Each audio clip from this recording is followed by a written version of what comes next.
June 21. புனித அலாய்சியுஸ் Gonzaga. Italy நாட்டின் வடபகுதியான caustic லியோனில் வாழ்ந்த ஃபொரந்தே கொன்சாகா மார்த்தா தானாத்தே சந்தேனா பெற்றோருக்கு கிபி 1568 ஆண்டு மார்ச் 9 நாள் பிறந்தார் அலாய்சியுஸ் கொன்சாகா.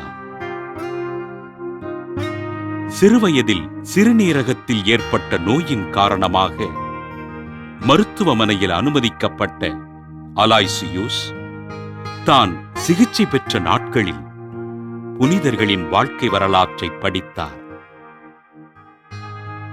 இறை பக்தியிலும் இரக்க செயல்களிலும் சிறந்திருந்த இவர் கிபி 1580 ஆண்டு ஜூலை 22 நாள் கர்தினால் சார்லஸ் பொரோமியாவிடம் தன் முதல் நற்கருணையை பெற்றார். புத்தகங்கள் வாசிப்பதில் ஆர்வம் கொண்ட அலாய்சியுஸ் கொன்சாகா குருவாக விருப்பம் கொண்டு கிபி 1585 ஆண்டு நவம்பர் 25 நாள் ரோமையில் இருந்த இயேசு சபையின் குருமடத்தில் சேர்ந்தார்.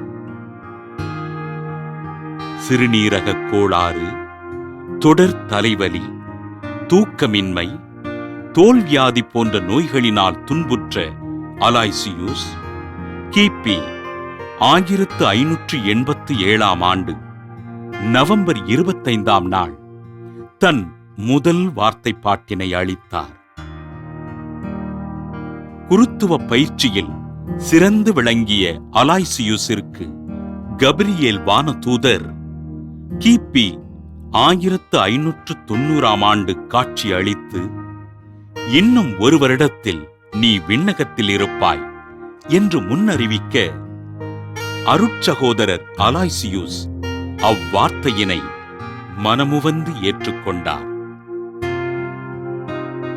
கிபி 1591 ஆண்டு மார்ச் மாதம் பிளேக் நோயினால் தாக்கப்பட்ட அலாய்சியுஸ் கொன்சாகா கிபி 1591 ஆண்டு ஜூன் 21 நாள் தன் 23வது வயதில் விண்ணகப் பிறப்படைந்தார்.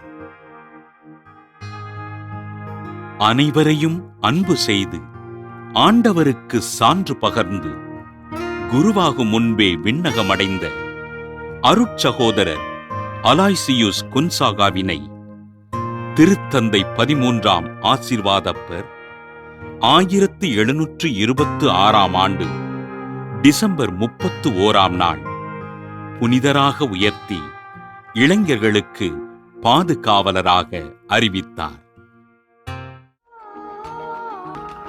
புனித அலாய்சியுஸ் கொன்சாகா திருவிழாவினை கொண்டாடுகின்ற நாம் நமது மறைமாவட்டங்களில் உள்ள இளைஞர்களுக்காகவும் இளைஞர் பணிக்குழுவிற்காகவும் ஜெபிப்போம்.